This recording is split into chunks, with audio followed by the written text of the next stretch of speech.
Hola, ¿qué tal? Bienvenidos a Intersección con Alexis Chávez, un gusto saludarlos.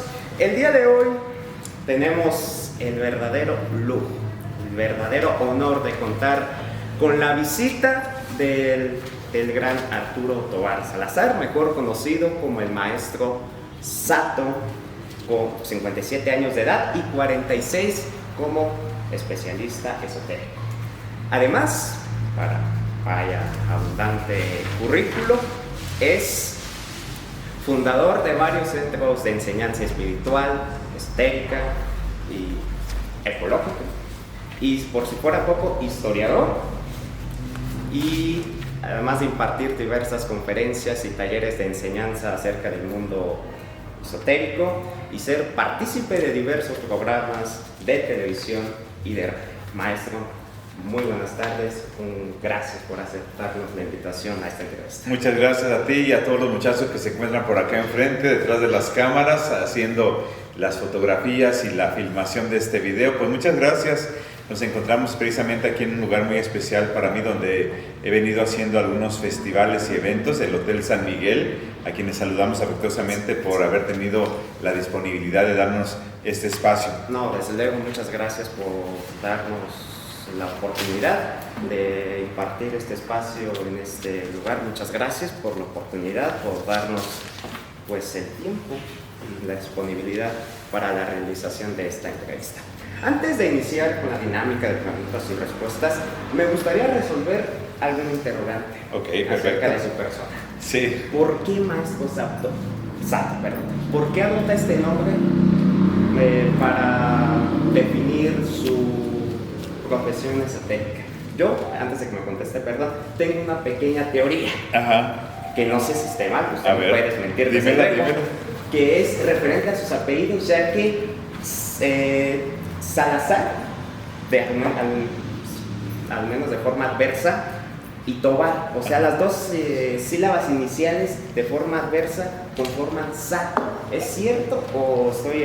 Hay algo de eso, solamente que en la primaria, en mis épocas de niño, en los 70s, yo veía muchas series que se veían en el Canal 5, que eran series japonesas, Godzilla, Gotsuki, Ultraman, Ultra Seven, y todo eso yo lo veía de niño.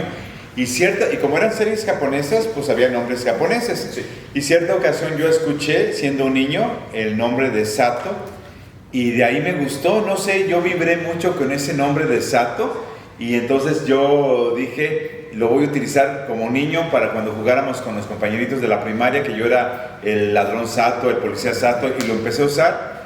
Y así me empezó a conocer la gente desde la primaria, la secundaria, pero es hasta la facultad que me doy cuenta que Sato era invertido. No me había dado cuenta que era invertido mis apellidos, y además el significado del nombre me encantó, que significa terreno para sembrar. Ok, entonces es una coincidencia. Lo fui indagando al momento de revisar su historial, y yo dije, tal vez es una coincidencia, tal vez no tenga que ver, pero sí dice, viene en parte de su infancia al ver las diversas series japonesas en las que usted es fanático, y llega esta coincidencia que usted se da cuenta años posteriores. Bueno, el objetivo de esta charla, porque espero que se convierta en eso, en una charla bastante amena, creo que con su personalidad se va a dar. Sí, gracias. Podemos conocer más a fondo lo que rodea su profesión, que es tarotista, especialista esotérico. Entonces ese es el fin principal de esta entrevista. Comenzando, me gustaría que usted, bajo su contexto, marco de referencia, me defina o me describa qué es la profesión del esoterista. Ok, cuando yo era muy pequeñito, estuve presente en ciertos fenómenos sobrenaturales que le pasaron a la familia y que me pasaron a mí siendo niño, menor de 12 años, desde la época de los 3 años más o menos en cuna hasta antes de los 12 años. En aquellos tiempos, estoy hablando de principios de los 70, que yo estaba en la primaria, yo conocí una revista que se vendía en aquellos años, ustedes no la conocieron, tal vez sus papás pudieron haberlas conocido, esta revista, una revista mexicana que se llamaba Duda, que era la primera revista que se conoció aquí en México, donde trataban temas de brujos, de curanderos, de chamanes, de psíquicos, los que doblaban cucharas, los que tenían telepatía y artículos así. Pero en los anuncios de aquella revista Duda, luego venían los letreros y los anuncios de los que a veces pagaban un espacio, y entre brujos, curanderos y demás que se anunciaban ahí, como en las revistas modernas y las revistas de internet, había los que eran los tarotistas. De ahí me llamaba mucho la atención.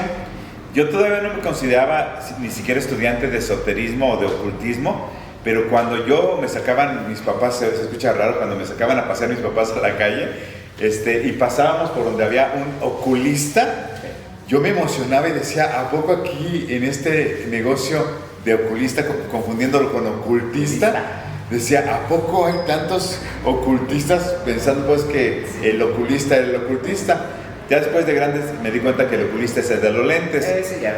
Pero sí, desde entonces, yo por primera vez a los 12 años me escapo solito al centro. Yo vivía aquí cerca del monumento a Lázaro Cárdenas y me voy precisamente al centro, atrás de la catedral, y ahí consigo por primera vez en una tienda muy famosa, que no voy a decir su nombre porque no nos han dado patrocinio, me compro mi primer tarot a la edad de 12 años. Okay. Y ahí es donde usted, se puede decir, ya entendiendo el contexto, para qué sirve, qué es lo que representa, o sea, para usted, ese es el punto de partida en su carrera como esotérico. Sí. Aunque todavía no conocía la palabra esotérico. La palabra esotérico ya la vine a conocer como estando a fines de la prepa, más o menos como en el 88. ¿Por qué razón? Porque me puse a investigar más, estudiaba más temas, tuve 2, 3 mentores, es decir, 2, 3 maestros que sabían mucho de estos temas, que no era algo tan común, era algo muy extraño. Hoy en día ya hay un boom de toda esta información por las redes sociales, por el TikTok, por el YouTube, por el Facebook y otras redes, pero en aquel entonces esto era algo muy extraño. Casi nadie hablaba de estos temas, y entonces yo, que tuve algunos mentores, empecé a descubrir que la palabra esotérico significa conocimiento interior y la palabra exotérico con X significa conocimiento externo, es decir, todo lo que está a la vista de nosotros los seres humanos. Ok, entonces todo tiene un porqué. Todo tiene un porqué. Ya indagando acerca de su carrera como esoterista, ¿existe como tal una formación, una certificación al decir, yo ya tengo la capacidad suficiente para impartir esta profesión o no? En mis tiempos no había eso. La única manera de volverte un esotérico era estudiando por tu cuenta, leyendo libros y teniendo algún instructor que te enseñara sobre algún tema que tú te llamara más la atención. Yo desde jovencito tuve contacto con brujos, con curanderos y con chamanes, muy poco con personas que sabían leer el tarot, pero la vez que descubrí a una persona que leía el tarot, que fue en la época de la prepa, yo quedé impresionado, me enamoré del señor, era un viejito bien grande, me enamoré de cómo leía las cartas a mis compañeras de la prepa, cómo me leyó las cartas a mí. Yo estaba más enamorado de todo el contexto que rodeaba místicamente al señor, un señor como de 80 años, una vestimenta normal, como cualquier señor grande, pero unas cartas muy raras, que era el tarot, y más aparte lo que él transmitía con su vibra. Entonces, de ahí me enamoró más. Yo ya había conseguido las cartas del tarot a los 12 años, pero ese señor dijo, de aquí soy, y de aquí me voy a volver. O sea, fue básicamente como una inspiración. Así es. Una idolatría. ¿Es un don con el que se nace o es una capacidad que se desarrolla esto de leer las cartas o impartir todo este mundo esotérico? ¿Es una cualidad con la que uno nace o se puede desarrollar leyendo, desarrollando diversas técnicas, o va de la mano en ambas partes? Es las dos cosas. Hay personas que nacen con el don o los dones, que son regalos de la vida o del universo, y hay personas que aprovechan esos dones y también estudian y lo desarrollan aún más.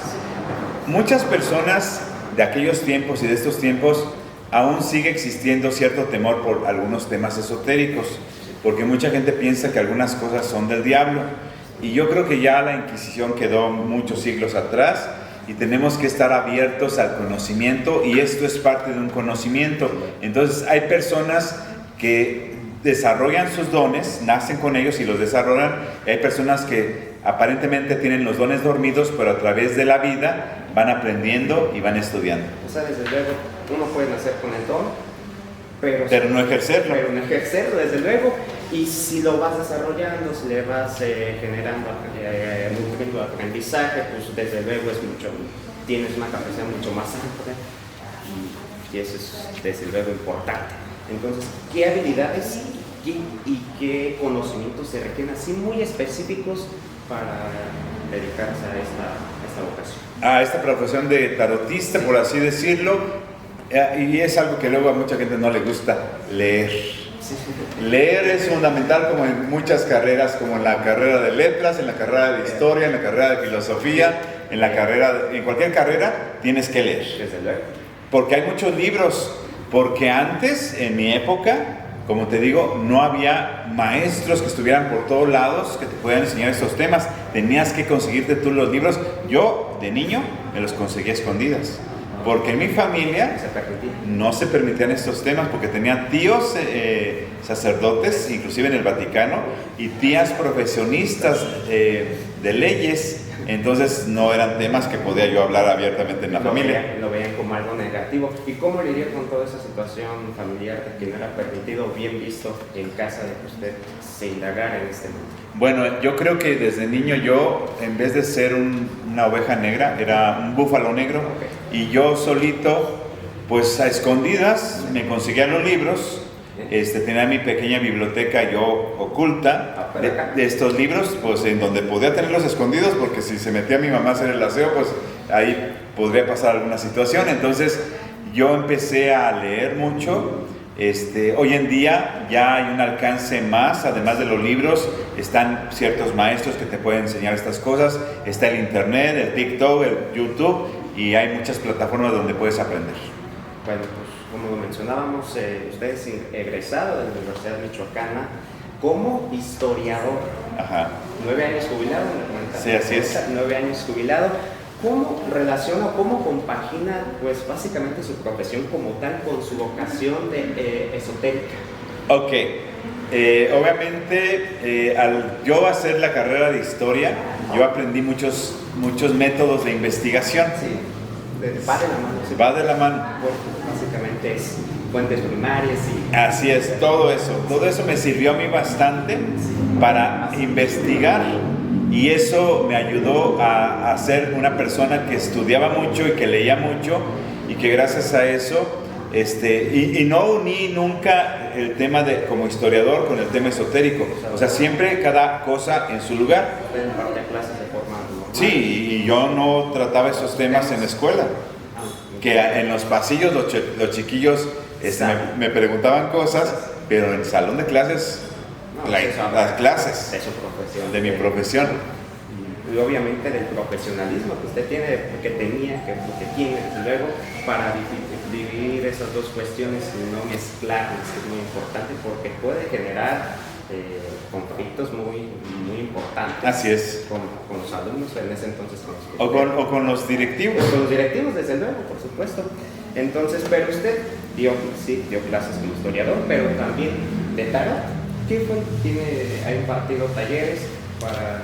Fíjate que clases de tarot apenas este es el primer año, después de tener 45 años de carrera como tarotista, ese es el primer año que yo doy clases de tarot a grupos. ¿Y qué lo motivó a por fin decidirse y decir, voy a dar clases? Fíjate que cuando yo comencé a leer las cartas hace muchos años, poco a poco me fui dando a conocer, cuando no había teléfonos celulares ni redes sociales, y la gente decía, es que en tal lado hay un muchacho que lee las cartas.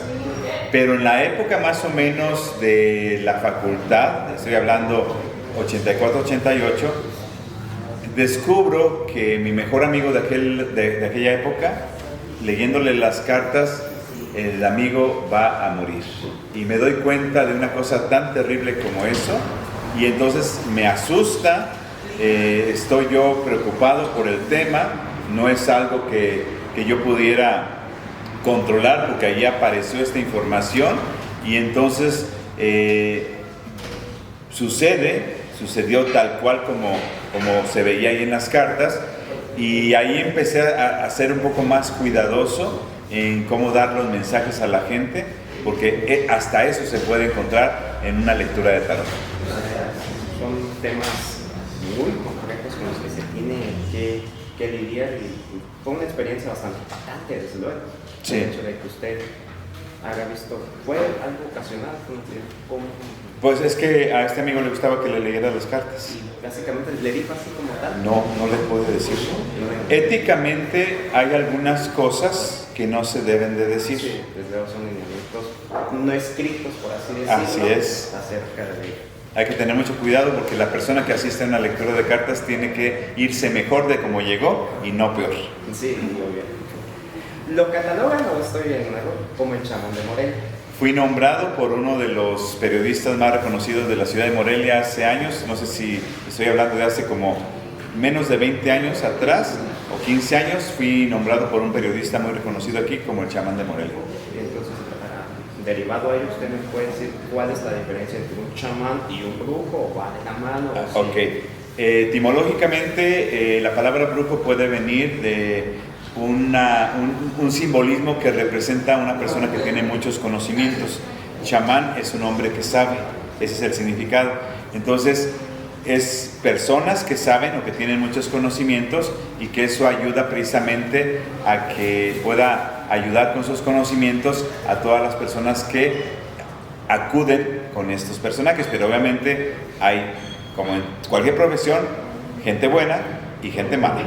No, desde luego.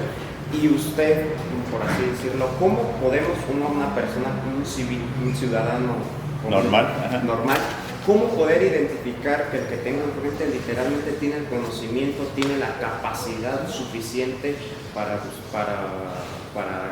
resolver lo que yo busco, o literalmente es alguien que me quiere ver la cara? ¿Cómo poder? Ok, de entrada, una persona de estas no te va a resolver las cosas, te va a orientar, te va a dar consejos, te va a ayudar para que tú solo lo resuelvas. Él no te lo va a resolver. De entrada, una persona que te dice yo te voy a resolver estos problemas de la vida, te está mintiendo. Y ese es un detalle muy importante. Y otra cosa, se dice que el árbol se conoce por los frutos y el sabio se conoce por sus palabras. Entonces, ya viendo si la persona te quiere sacar dinero y te quiere estafar, pues uno tiene que estar a las vivas, porque hay cada caso y cada situación. Entonces, ¿cuáles han sido entonces sus clientes? ¿Cuáles son las razones o las inquietudes más frecuentes por las que acuden a usted a una consulta esotérica? ¿Cuáles son las razones, las inquietudes más frecuentes o habituales? Son las razones por las que mucha gente acude con los brujos, los tarotistas, los medium, los videntes, que es primeramente salud, dinero y amor. ¿Y cuál es, y a base de ello, cuál ha sido pues tal vez el desafío más importante que usted ha tenido al momento de una lectura hacia un cliente? Pues descubrir cosas que la gente, ahora sí que si preguntas encuentras, si buscas encuentras. Van abierto a eso. Ajá, entonces hay personas a veces que no aceptan lo que les dices, aunque te están mostrando la verdad. Y una persona que va a que le lean las cartas ya sabe muchas cosas, nada más que lo quiere como corroborar. Así que ¿para qué se hacen? Pero ahí en las cartas te dan posibles soluciones y cómo debes de actuar y qué decisiones tienes que tomar para que no vayas a irte por un camino equivocado. O sea, el hecho de que ustedes sean una guía de vida espiritual, entonces puede tener una relación con la psicología. Un poquito. Sin ser psicólogo, ¿sí? Sin ser psicólogo, sin mezclar ese tipo de términos, pero va de la mano, puede ser de eso. Entonces, ¿cuál ha sido?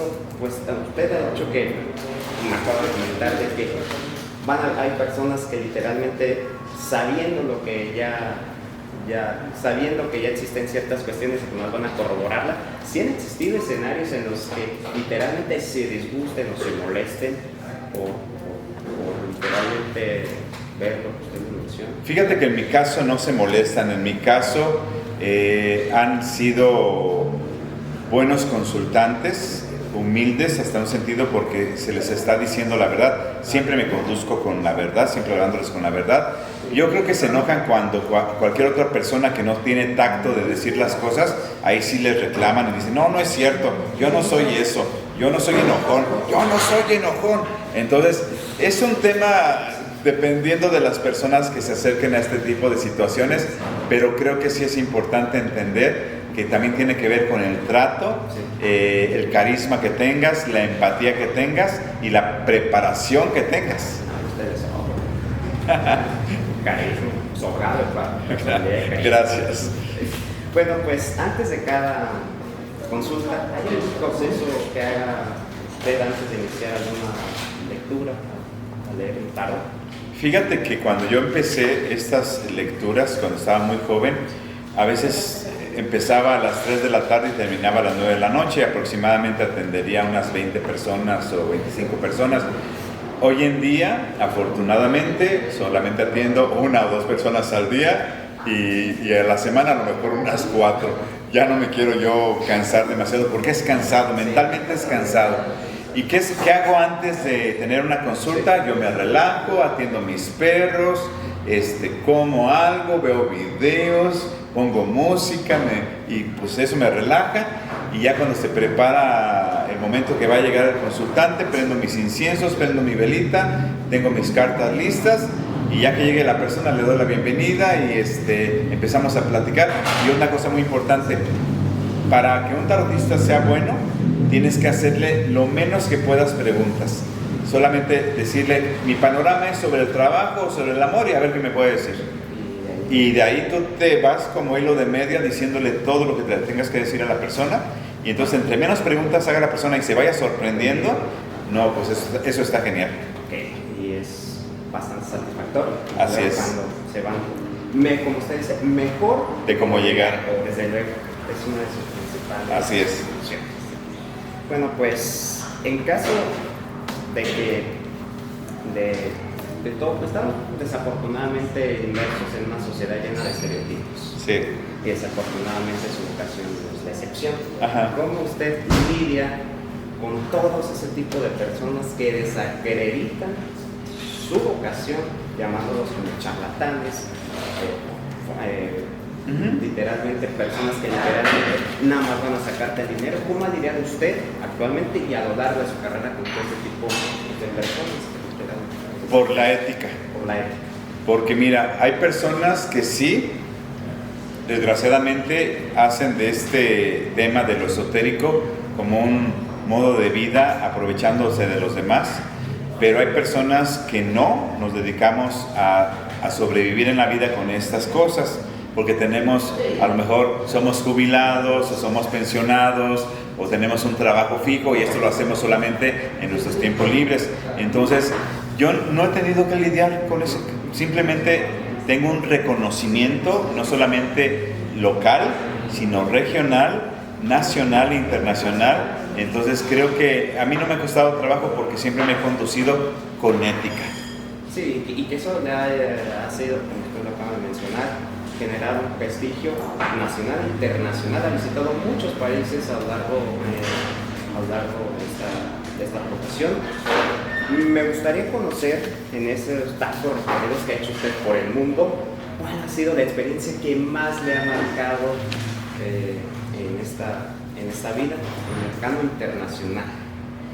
Bueno, pues cuando me tocó ir por primera vez a Estados Unidos, que yo iba a ir nada más con el fin de irme de paseo y que me iban a aprovechar, que me iban a hacer una entrevista en un programa muy, muy reconocido de Estados Unidos de radio, y resulta de que después iba a dar una conferencia para un público. Yo pensé que iba a haber 5 personas en ese público y había como 350 personas en ese salón. Yo me sorprendí porque la gente acudió al llamado, se sintieron identificados, se sintieron cómodos con mis pláticas en el radio y de ahí dije, oye, esto está muy interesante, y pues cada vez que podía me iba en las vacaciones de Semana Santa, en las vacaciones de verano y en las vacaciones de invierno, y pues imagínate, yo me la pasaba muy a gusto allá sufriendo el clima, pero atendiendo mucha gente. No, entonces, parte de las riquezas que genera emocionales el hecho de dedicarse a esto, Sí. que obviamente es Estados Unidos. Sí. Muchas gracias. Nuevamente reitero porque después de esa trayectoria que nos dé el consentimiento y la oportunidad de entrevistarlos, eso habla de su humildad. Gracias. Sí, poniendo los pies sobre la tierra. Sí, gracias. De que no la cambiaron. Así es. No. Ese prestigio. He sido la misma persona desde que comencé con esto, nada más gordo y más viejo, pero he sido la misma persona desde que comencé esto. Sí, que también, como dice usted, lo mencionó, todo ese tipo de personas que dicen que van a verle la cara, pues es básicamente porque lo que buscan es riqueza, vivir de eso, y hay otros que literalmente lo hacen con el fin de ayudar. Sí. Es Yo estoy de ese lado. Usted de ese lado y que es muy activo humanitariamente. Así es. Hábleme un poco más de... Es que lo que sucede es que cuando yo doy consultas, y ya no doy tantas consultas a la gente porque quiero vivir la vida más relajadamente y más tranquilo, pero algo muy importante, yo como jubilado recibo mi cheque cada 15 días, pero las aportaciones o los donativos que la gente me da por las lecturas o por otro tipo de servicios dentro de lo mágico, nunca ando recomendando ni amarres, ni brujería, ni nada, eso nunca yo hago. Entonces, eso que recibo yo va destinado a animalitos de la calle, medicinas, alimentos y lo que se ocupa. O a niños de mi región donde yo vivo, a las afueras de Morelia, pero en Morelia, que no tienen para ir a un dentista, no tienen para ir a los lentes, no tienen para unos tenis, bueno, ahora ya les dan creo tenis en el gobierno, no tienen a lo mejor para un pastel en su cumpleaños, entonces siempre estoy ayudando a la gente que puedo ayudar. De demasía, bastante bien de usted. Y bueno, abordando un poco, ya cambiando un poco del tema, él es bastante familiar el tema de las medicinas alternativas como el esoterismo. Ajá, sí.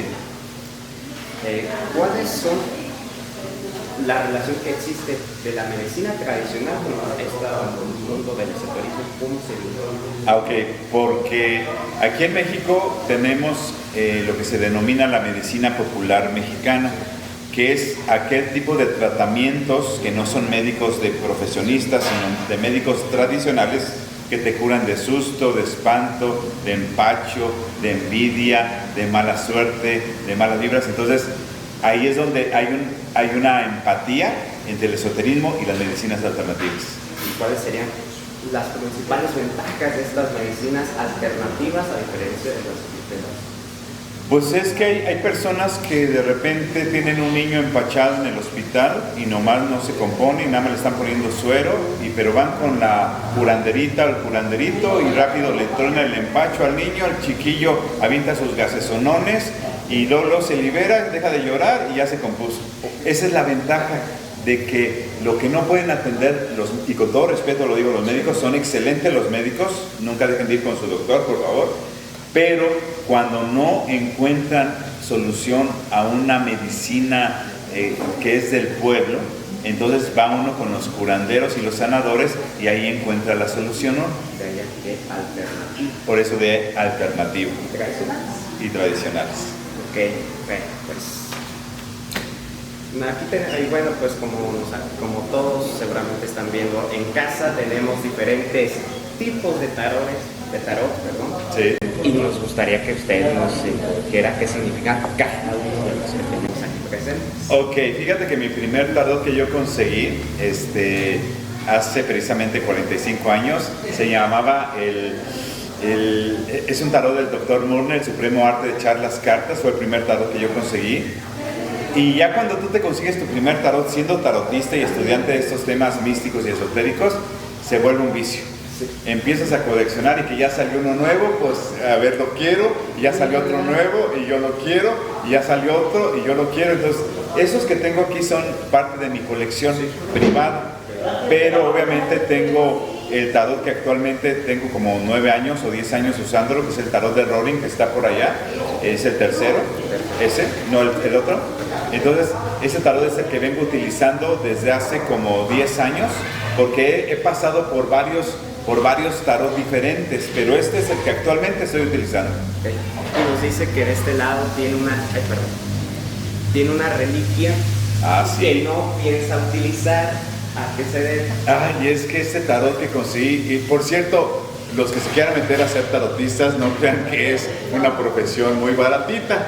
Así como hay profesiones y carreras que tienes que gastar mucho en libros y en materiales, ser tarotista implica tener que ahorrar mucho dinero, porque no crean que sale baratitos estos productos. Como un rango es que los más mínimos te pueden costar entre 300 pesos y los más caros hasta en 3,000 pesos. Entonces, para que tú digas, tengo en mis manos 3,000 pesos que me gasté, dices tú, oye, y este no lo quiero usar porque está basado en las pinturas de Guillermo del Toro, el cineasta, un genial señor, y estas cartas precisamente basadas en sus películas. Es un tarot que tiene imágenes precisamente de varias escenas de sus películas, de sus monstruos, y como es un tarot muy interesante, de verdad no lo quiero usar. No. Quiero yo, es una reliquia. Es un tesoro. Y muchos de mis tarots son tesoros, o sea, nada más los quiero nomás por presunción. Y hay otros que desde luego sí los utilizan. Sí, hay otros que sí los utilizan. Desde luego. Entonces, me gustaría, ya que tenemos aquí desde luego ya algunos, una pequeña demostración de tu parte. Bueno, hace rato me preguntabas que cómo me preparaba para la gente. Entonces, cuando ya la gente llega y me dicen, quiero saber sobre cierto tema determinado, entonces le doy el tarot en cuestión y le digo a la persona, tienes que barajear. Eso sí, la gente tiene que saber barajear, porque si te maltratan las cartas, tú te pones Chucky a lo triple. Porque si te las andan así maltratando, eso te dices tú, ya se fueron ahí 500 pesos en esa maltratada. Entonces ya lo que haces es que la persona tiene que barajearlo. Ese es un método muy normal, es el método que todo el mundo usa para barajar las cartas. Hay un método muy europeo que es hacer esto. Sí, ese es un método muy europeo. Hay otro método que les enseño a las personas que no saben barajear, que es a la mitad estos dos y dejándolos caer. Y ahí sí los meten y tienen que hacerlo 7 veces. Es el ritual inicial. Así es el ritual inicial. Pero el que no me gusta es que los que hacen así que lo quieren meter a fuerzas, y no, a mí me duele. A mí me duele porque me costaron. Y ya que eso hizo la persona, el consultante, la parten a la mitad y ya tú, según el tipo de tirada que le vayas a leer a la persona, repartes las cartas en tu escritorio y ya le empiezas a decir todo lo que le tengas que decir a la persona. Sí, porque son esos diversos símbolos que usted los interpreta dependiendo de la pregunta y el contexto. Así es. Okay. Bueno, pues hay personas desafortunadamente bastante escépticas. Han acudido con ustedes clientes que solamente van, no con un fin en específico y únicamente por curiosidad. Sí. Es muy curioso porque me doy cuenta inmediatamente cuando alguien va por curiosidad, pero cuando le empiezo a decir las cosas, ya se le va bajando el color y de estar así como burlones, así muy cerrados de las manos, que es una posición psicológica muy especial, terminan así, dígame más de eso que me está diciendo. Entonces, no necesito yo decirles, ¿sabes qué? Pues tú como no crees mucho en esto, mejor salte de aquí. Cambien su percepción. Sí, y no lo hago con la intención de obligarlos a que crean, simplemente que se abran, que abran un poquito su conciencia. Para que tengan una mente más abierta y que esto existe. Si existe la Ouija, si existen los medios, si existe el péndulo y las cartas y todo esto, pues es por algo, por lo que existen. A ver, ya que toques el tema de la Ouija, es un tema pues, muy controversial, desde luego, y que no muchos les gusta abrir esa conversación, pero estamos por aquí para ello. Sí. ¿Qué es la Ouija? ¿O qué es este objeto? Ok, a fines de 1800 se puso de moda mucho en Europa lo que es el espiritismo. El espiritismo pasa a Norteamérica por todos los colonos y navegantes, y entonces se inventa en Europa un artefacto que es una tabla con letras, números, goodbye, adiós y todo eso. Y entonces la gente era un medio para contactar supuestamente con espíritus de fallecidos, porque con esto de las guerras que había, la gente quería comunicarse con sus seres queridos ya fallecidos. Y ya de ser un instrumento del espiritismo de fines de 1800 y principios de 1900, se volvió después en un juego de mesa que se vendía en cualquier juguetería. Hoy ya no se vende así. No, obviamente. ¿Y usted ha tenido experiencias acerca de este artefacto? Sí, de niño. ¿De qué tipo? Pues, ¿De niño? ¿De qué? Pues todas las experiencias fantasmagóricas que te puedas imaginar. ¿Cómo se involucró? ¿Cómo la conoció? Pues porque como era un niño muy inquieto y muy curioso, también me compré mi Ouija. Y aprendí muchas cosas buenas y malas. ¿Y cuál es esa división? Pues cuando, por andar abriendo portales, que así se llama dentro del tema de la Ouija, por andar abriendo portales, suceden cosas a algunas personas que están presentes. Entonces por eso hoy en día yo ya no recomiendo la Ouija, ni tengo ninguna Ouija en mi casa. ¿Desde cuánto fue? Yo creo que ya no tengo las Ouijas desde hace como unos 20 años. Está cerrado todo ese tipo de Sí, lo sé hacer. Sí, pero lo sé usar. Pero ya no quiero involucrarme. Ya no quiero involucrarme ni quiero que nadie las ande usando. Porque luego hay un problema. Como ya no se venden en las tiendas como antes se vendían, de forma comercial. De forma comercial, ya te las encuentras aquí en el auditorio municipal, en ese tianguis de pulgas. Así de la nada. Pero usadas, y no sabes quién las usó y si mataron una gallina ahí encima o un chivo. No. Entonces mejor no anden usando cosas usadas. Así a toda nuestra audiencia, ya lo saben, lo dice el experto, lo dice el que sabe, ni por curiosidad. Sí, ni por curiosidad. Bueno, pues maestro, más allá de ello, ¿usted cómo puede interpretar magia negra, magia blanca? Si hay literal esa división como tal, ¿y en qué consiste? Ok, la magia es solamente una, la magia. Y cada persona le da su connotación. El brujo negro hace magia negra, el brujo blanco hace magia blanca, la bruja verde, la que se dedica a las hierbas y a las pócimas con plantas, hace magia verde. Entonces cada persona que tiene sus conocimientos le da esa connotación, y entonces la diferencia sería que la magia oscura es usada para hacer el mal y la magia buena es usada para hacer el bien. Toda una responsabilidad de quien tenga la capacidad para usarla. Así es. Desde luego, y ustedes. Sí, yo no ando nunca en la oscuridad. Lo único oscuro que yo conozco y que me encanta es, no, aparte de la ropa, Star Wars, el lado oscuro. Nada más eso. ¿Le sabe así? Sí, yo soy cinéfilo de corazón. De todo. Películas de terror. Pero de las que tenga, supongo, un contexto, no sé, y basados en hechos reales. El Exorcista, por ejemplo. Sí, no, toda película que tenga un mensaje, que tenga información que me pueda ser útil, como las del Conjuro. Yo casi me voy al cine a ver estas películas con una libreta, porque estoy tomando notas. Porque digo, a ver, si un día se me aparece este demonio, voy a hacer esto también. Entonces, es que hay muchas películas que están basadas en fundamentos bien documentados, y es donde uno tiene que tomar nota. O sea, no están tan alejados de la realidad. No están alejados. Ok, sí. Obviamente hay algunas que sí se desbasan. Sí. Pero, como dice, estas en específico, las del Conjuro sí son muy puntuales. Sí, así es. O como las de Annabelle, que sí existen los muñecos o los objetos que pueden estar malditos y que sí pueden provocar ciertas cosas a las personas. Muy bien, pues maestro. Es que tanta enseñanza, vino a aprender. La audiencia vino a aprender. Ustedes están aprendiendo, supongo. Le digo a mi equipo de producción, a todos ahí en casa.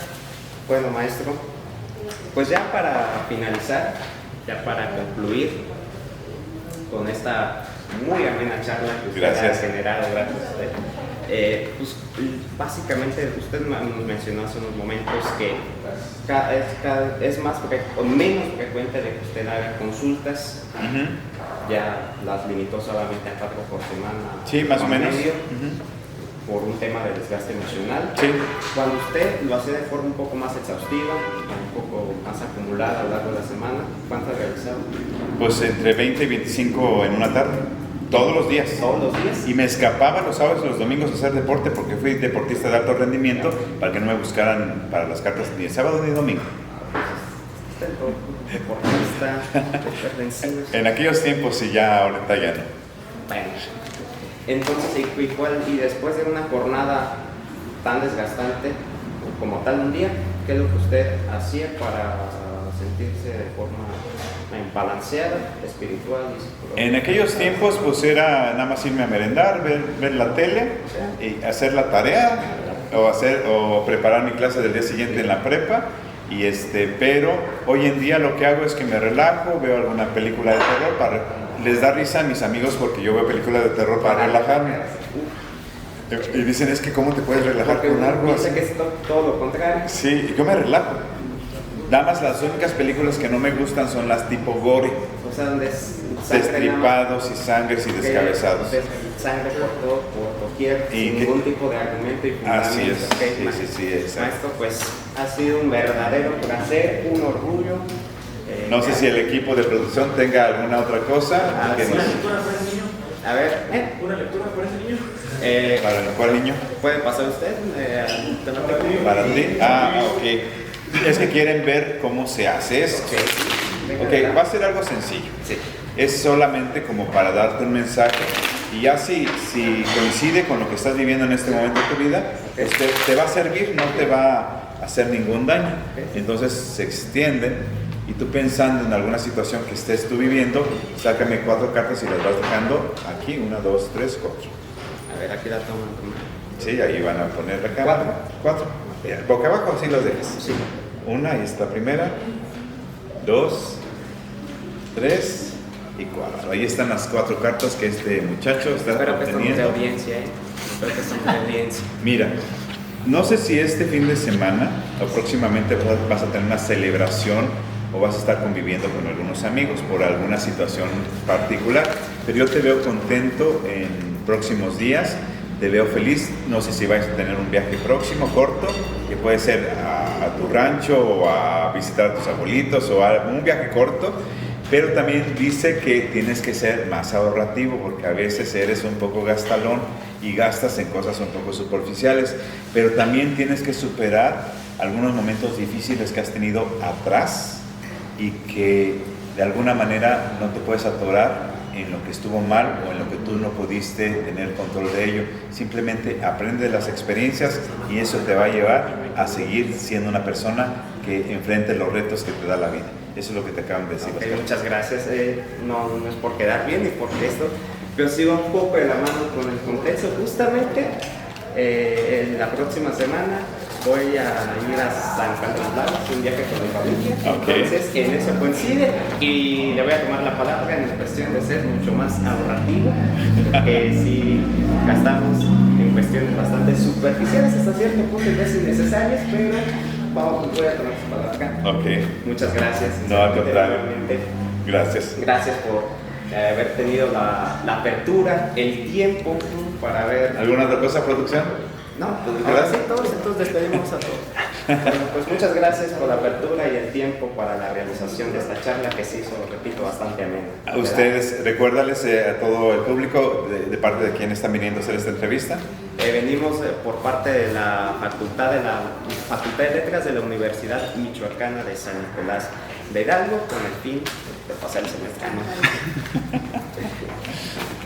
Bueno, pues muchas gracias a todo nuestro auditorio, gracias por su valiosa compañía y los esperamos la siguiente semana. Prometemos un invitado más, esperemos que, no, es que no se va a poder a su nivel, poder equilibrarlo. No te y gracias al Hotel San Miguel que nos permitió. Y desde luego también al Hotel San Miguel por permitirnos realizar esta charla, por darnos el espacio y el tiempo. Muchas gracias a todos. Gracias. A todos. Gracias a todo el equipo. Despedimos a todo el equipo de producción que hizo posible todo esto posible. Y bueno, muchas gracias y los esperamos la siguiente semana con un invitado más aquí en Interconexión con Alexis.